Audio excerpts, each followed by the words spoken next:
Hi, come on in and take a seat. Thanks for emailing me another draft of your resume and coming in today to work on it. We need to get it finished so you can start applying for jobs. That would be great. I'd like to start working as soon as possible. Of course. So let's take a look at the draft you just sent. First of all, did you double check the contact information on this draft? Yes, all my contact information is correct. Good. Having correct contact information is very important for an employer to reach you for an interview.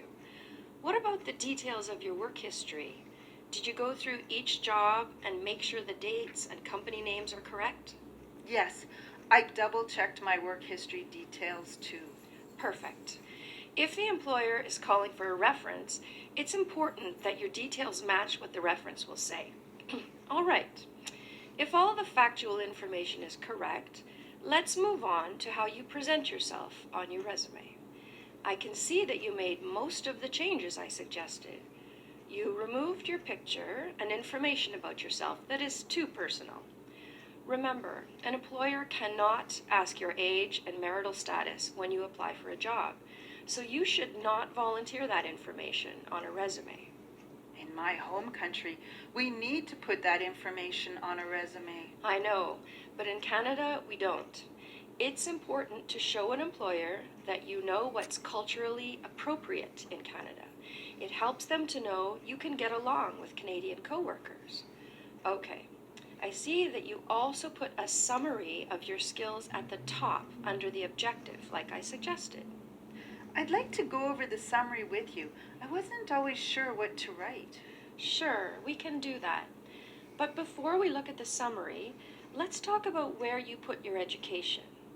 I see you did not change the placement as I suggested. You kept your education before your work experience.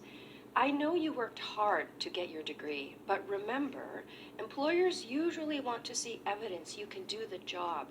Your work experience is a record of what you can do and shows that you're not a job hopper.